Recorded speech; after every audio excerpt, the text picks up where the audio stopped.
علیکم اسٹوڈینٹس، آج ہم 10th کلاس کا پہلا چیپٹر پڑھیں گے جو ٹیکسٹ بک میں شامل ہے آپ کی مرزا محمد سعید۔ مرزا محمد سعید کے رائٹر شاہد احمد دہلوی ہیں۔ اس سے پہلے آپ کو مرزا محمد سعید کے بارے میں آپ کو بتاؤں، اس سے پہلے میں آپ کو شاہد احمد دہلوی کا مختصر سا تعارف بتاؤں گی۔ شاہد احمد دہلوی دلی میں پیدا ہوئے، نام سے ہی ظاہر ہے، جیسا کہ دہلوی لکھا ہوا ہے، دلی کی نسبت ہے ان کو۔ ڈپٹی نذیر احمد کا نام آپ نے سنا ہوگا، اردو ناول کے پہلے ناول نگار ہیں۔ ڈپٹی نذیر احمد ان کے پوتے تھے اور مولوی بشیر الدین احمد کے بیٹے تھے۔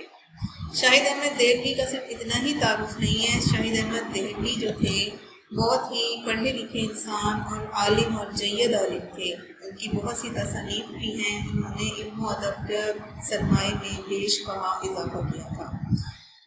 ان کی سب سے الگ پہچان جو مجھے بہتر لگتی ہے، یعنی کہ میرے لحاظ سے جو ان کی بہتر پہچان ہے، وہ ان کا ادبی رسالوں کا اجرا تھا۔ شاہد احمد دہلوی مشہور زمانہ ساکی رسالہ کے ادیب تھے۔ 1930 میں انہوں نے دلی سے اس کو شروع کیا تھا، جس میں بہت سی ادبی کاوشوں کو شامل کیا جاتا تھا۔ جب پاکستان بنا تب اس کی اشاعت ہوتی گئی اور 1948 میں جب یہ پاکستان آئے تو انہوں نے یہاں سے دوبارہ اس کا اجرا شروع کیا۔ یہ ان کا ایک ادبی کارنامہ ہے۔ ساکی کا نام ہم ادبی دنیا میں بہت عزت اور احترام سے لیتے ہیں، کیونکہ اس میں ہمارے ادب کا بہت سارا سرمایہ شامل ہے۔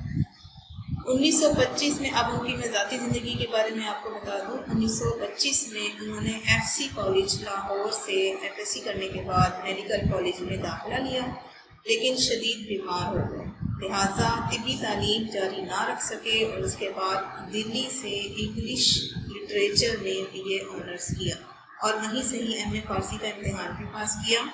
قیام پاکستان کے بعد شاہد احمد دہلوی کراچی منتقل ہوئے اور اپنی تمام زندگی تصنیف و تالیف میں انہوں نے گزار دی۔ پاکستان رائٹرز گلڈ کے ایک مستقل کارکن تھے، نمایاں خدمات انجام دی تھی انہوں نے، موسیقار بھی تھے، یہ ستار بھی بجاتے تھے اور بہت سارے موسیقی کے سروں کی پہچان بھی رکھتے تھے۔ 1963 میں یعنی کہ 1963 میں انہیں مجموعی ادبی خدمات کی وجہ سے تمغہ برائے حسن کارکردگی سے نوازا گیا تھا۔ اچھا، اور اس کے علاوہ شاہد احمد دہلوی اردو زبان کے اوپر مکمل عبور رکھتے تھے۔ ان کی زبان کہیں سے بھی پیچیدہ نہیں ہے، آسان اور عام فہم ہے کہ عام قاری ان کی زبان کو آسانی سے سمجھ بھی سکتا ہے، پڑھ کر، اور اس کے معنی بھی اخذ کر سکتا ہے۔ ڈاکٹر جمیل جالوی جو کہ بہت مشہور افراد ہیں، ان کے مشورے پر انہوں نے خاکہ نگاری شروع کی تھی۔ آج جو ہم چیپٹر پڑھیں گے وہ بھی ایک خاکہ ہی ہے، شاہد احمد دہلوی کا لکھا ہوا مرزا محمد سعید کے بارے میں۔ مرزا محمد سعید کی باقی ڈیٹیل ہم ان کے خاکے میں پڑھیں گے۔ شاہد احمد دہلوی کے باقی بکس میں اجڑا دیار، دلی کے بپتا اور دھان کے کھیت وغیرہ شامل ہیں، اور ان کے خاکوں کی کتاب گنجینہ گوہر اور بزم خوش نفساں شامل۔ مرزا محمد سعید کے بارے میں شروع کرتے ہیں کہ مرزا محمد سعید دلی کے رہنے والے تھے، امیر خاندان سے تعلق رکھتے تھے، طبقے سے تعلق رکھتے تھے، اور انہوں نے اپنی تحریروں میں دلی کی تہذیب کو اجاگر کیا، متمول طبقے کی معاشرت کو یعنی کہ دلی کے معاشرے کو بیان کیا۔ ان کی اگر زبان کی طرف توجہ کی جائے تو شاہد احمد دہلوی کی زبان با محاورہ زبان تھی، شستہ زبان تھی۔ شستہ سے مراد کہ وہ اپنی ادبی ذوق کو ہر طرح سے پورا کرتی ہے۔ خاکہ نگاری ایک الگ ٹاپک ہے اردو ادب میں، کہ بھی آپ کسی شخصیت کو کسی پیرائے میں بیان کرتے ہیں۔ خاکہ نگاری کے ذریعے ہم اس شخصیت کی اچھائی اور برائی دونوں پہلوؤں کو اجاگر کرتے ہیں۔ اچھا، اس چیپٹر کو پڑھنے کے بعد آپ پر واضح ہوگا کہ علم رکھنے والے لوگ کس قدر نرم طبیعت کے ہوتے تھے، وزادار ہوتے تھے، ادب شناس ہوتے تھے، علمی مجالس کو اور اہل دانش کو کس طرح سراہتے تھے، یہ ساری خوبیاں ان کے اندر موجود تھیں۔ اس چیپٹر میں آپ نئے الفاظ اور نئی ترکیب سے بھی واقف ہوں گے جو کہ آپ کو پہلے نہیں پتہ ہوگا، اور آپ اس چیپٹر کے ذریعے سے روشناس ہوں گے۔ چلیں اب ہم چیپٹر شروع کرتے ہیں، ساتھ ساتھ میں آپ کو ورڈس میننگ بھی بتاتی رہوں گی۔ ہر ورڈ کے آپ اپنی پینسل اپنے پاس رکھیں، جیسے ہی میں ورڈ کا میننگ بولوں گی تو آپ نے لکھ لینا ہے۔ چیپٹر خاکہ شروع ہوتا ہے مرزا محمد سعید کا، پہلی لائن دیکھیں۔ صبح اخباروں میں یہ خبر پڑھ کر دل دھک سے رہ گیا، پریشان ہو گیا کہ پروفیسر مرزا محمد سعید کا آج سوئم ہے، یعنی کہ ان کو فوت ہوئے آج تیسرا دن ہے۔ انہوں نے خاموش زندگی، خاموش موت، یعنی کہ زندگی بھی خاموشی کے ساتھ گزاری اور موت بھی ان کی خاموشی سے ہوئی کہ ان کے مرنے کے تیسرے دن ہمیں پتہ چلا کہ وہ فوت ہو چکے ہیں۔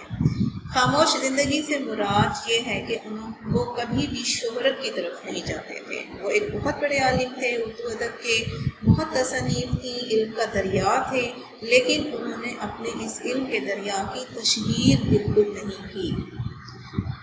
اگلی لائن دیکھیں۔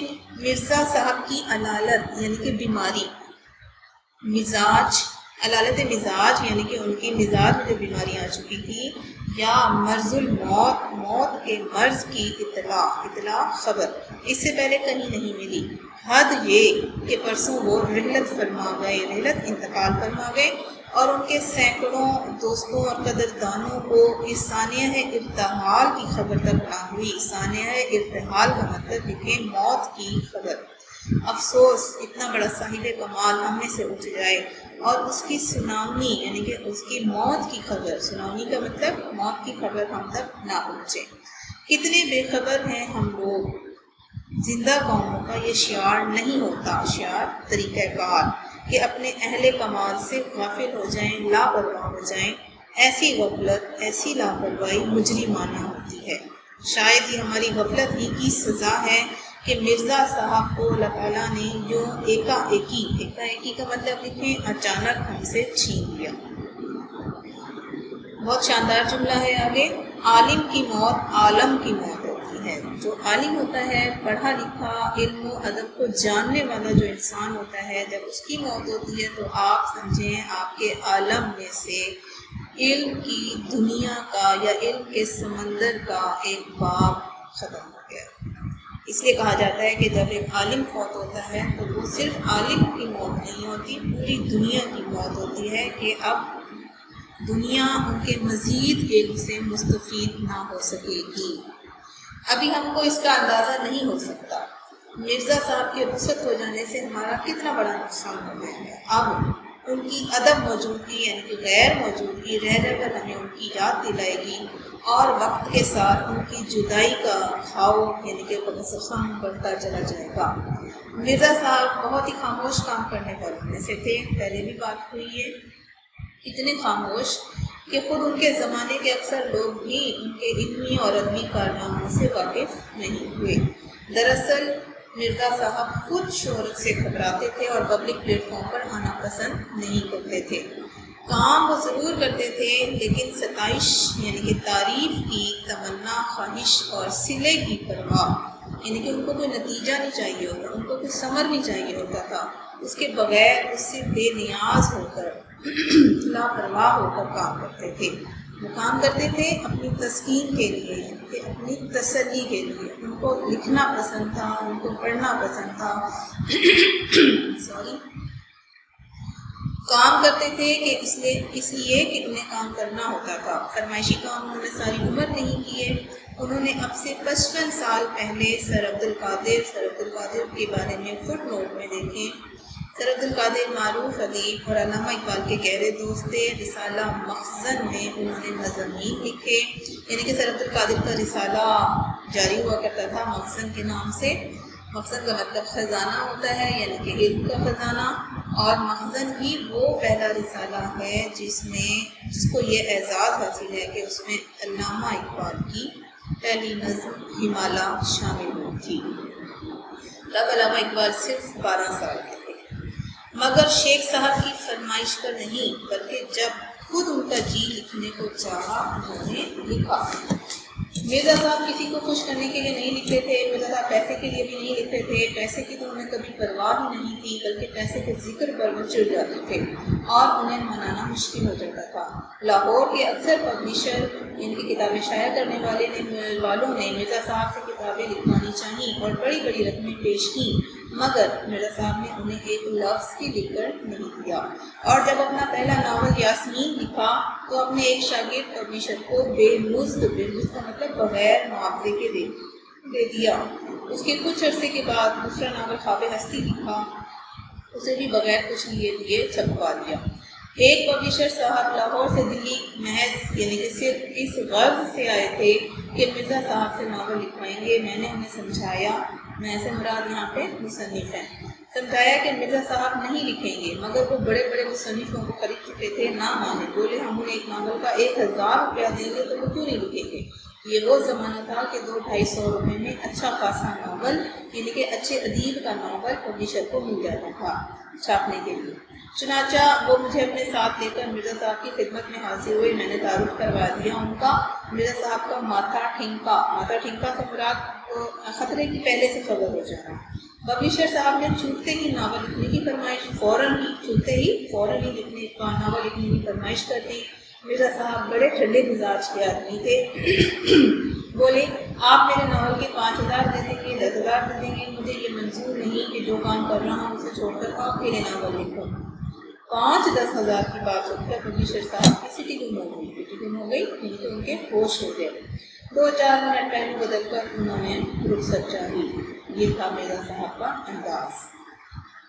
مرزا صاحب اس زمانے میں اپنی مارکت الآراء کتاب یعنی کہ بہت اعلیٰ کتاب مذہب اور باطنیت لکھ رہے تھے، جسے مکمل ہونے کے بعد ان کے دوست پروفیسر تاجور نجیب آبادی، فٹ نوٹ میں دیکھیں تاجور نجیب آبادی کون تھے، نامور شاعر تھے، ادبیات کے عالم تھے اور ان کے شاگردوں کا بھی حلقہ خاصا وسیع تھا، ان سے لے گئے اور لاہور سے وہ کتاب شائع ہو گئی۔ مرزا صاحب کا صرف یہی ایک علمی کارنامہ ہے، مگر ایسا کارنامہ کہ اردو کی اگر 100 عمدہ کتابیں چھانٹی کی جائیں تو ان میں مذہب اور باطنیت کو شریک کرنا پڑے گا۔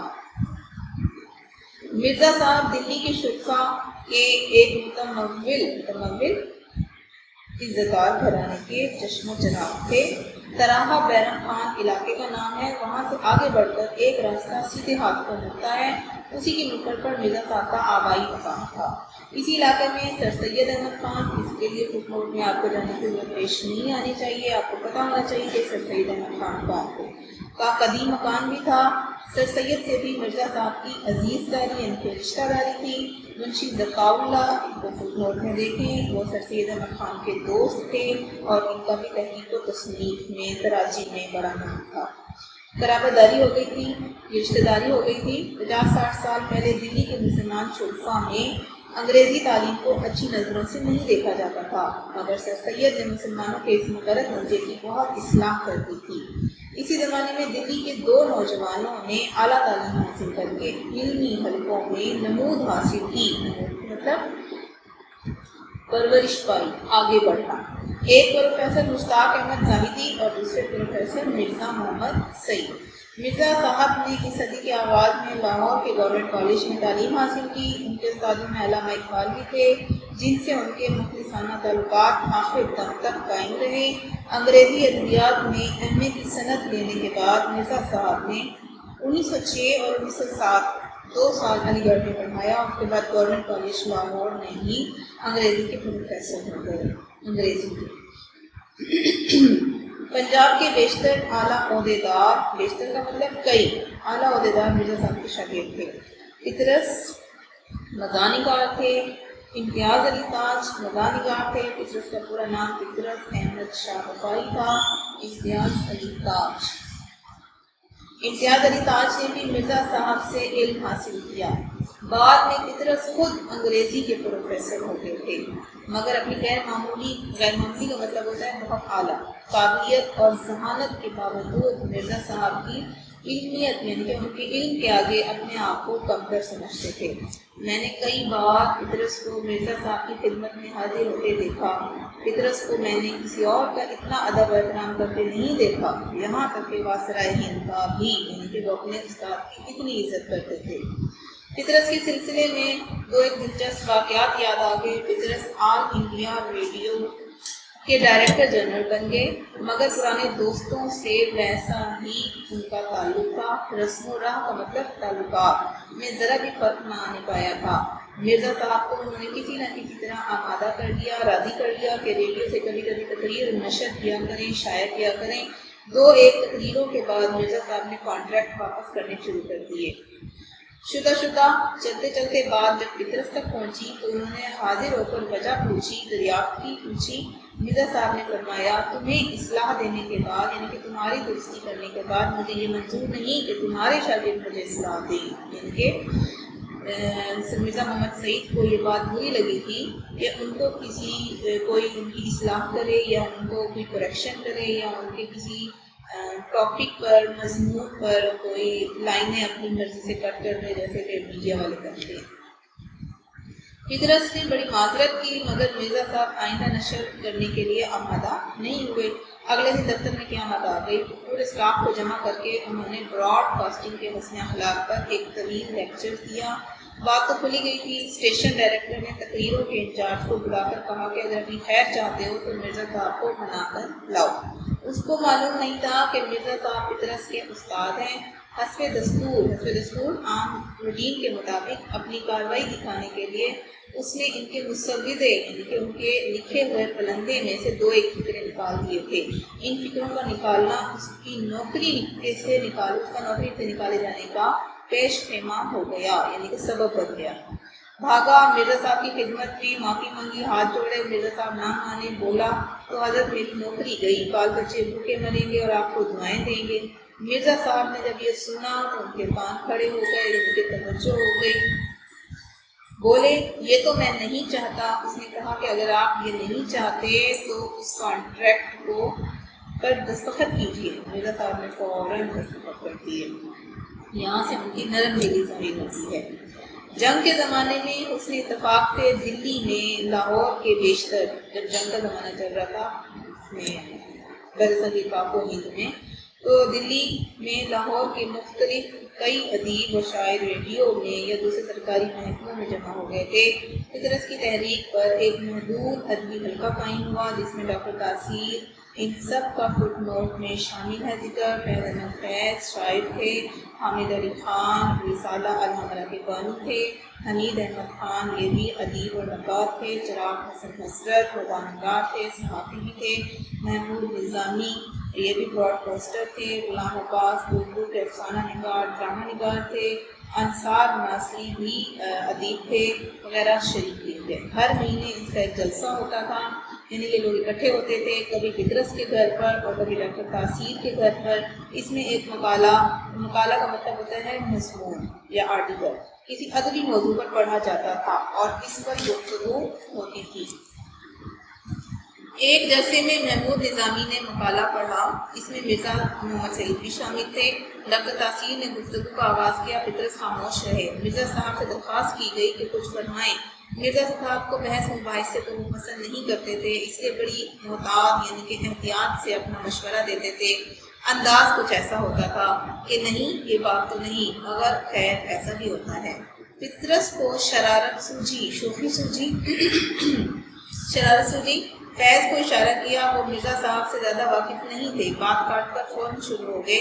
یہ تو آپ کو معلوم ہی ہوگا کہ رومی تہذیب یونانی تہذیب کے بعد ابھری، اتنا کہنا تھا اور مرزا صاحب کا جلال میں آ گئے اور جی ہاں پھر وہ بولنے لگے، میں یہ جانتا ہوں، میں یہ بھی جانتا ہوں کہ پرانی تہذیبوں کی تاریخ کا ایک دریا تھا کہ عمدہ چلا آتا تھا، یعنی کہ ان کے اندر پرانی تہذیبوں کے بارے میں اتنا علم تھا کہ ان کا لسان خاموش نہیں ہو رہا تھا، ان کی زبان چپ نہیں ہو رہی تھی اور علم جو ہے وہ باہر بیان ہوتا جا رہا تھا۔ اس دن مجھے بھی اندازہ ہوا کہ مرزا صاحب کے سینے میں علم کی کتنی دولت بھری پڑی ہے۔ فیض پشیمانی سے بار بار مرزا صاحب پشیمانی شرمندگی سے فیض احمد فیض شرمندگی سے بار بار مرزا صاحب کی طرف دیکھتے تھے. پطرس بھی دل میں ہنس رہے تھے کہ دیکھا اسے کہتے ہیں علم کا سمندر. ہم سب دم بخود ساکت بیٹھے مرزا صاحب کو آنکھیں پھاڑے دیکھ رہے تھے. پطرس نے مرزا صاحب کے جلال کو ختم کرنے کے لیے فوراً چائے کا سامان رکھوانا شروع کر دیا. خدا خدا کر کے مرزا صاحب کا جلال یعنی کہ غصہ دور ہوا. مرزا صاحب گھنٹوں مطالعہ کرتے تھے. ان کے کتب خانے میں ہر علم کی کتاب موجود تھی. ملازمت درس و تدریس ہی کی تھی، اس لیے نئی سے نئی کتاب پڑھتے رہتے تھے. فرماتے تھے کہ اگر میں اتنا مطالعہ نہ کروں تو ان انگریز پروفیسروں کے آگے کیسے پہنچ سکتا ہوں. پینشن لینے کے بعد ان کا واحد مشغلہ یعنی کہ ریٹائرمنٹ کے بعد مطالعہ کتب ہی تھا. ان کا یہ شغل اب تک جاری تھا. پینشن کا بڑا حصہ وہ کتابیں خریدنے میں خرچ کر دیتے تھے. مرزا صاحب کی زندگی بڑی سیدھی سادی تھی. کروفر کا مطلب اور ٹھاٹ باٹ کا مطلب شان و شوکت تھا ہے سے کبھی نہیں رہے. گھر کی سواری ہم نے ان کے پاس کبھی نہیں دیکھی. معدے کے مریض تھے، پیدل زیادہ چلتے تھے، صبح ٹہلنے ضرور جاتے، رات کو جلدی سو جاتے.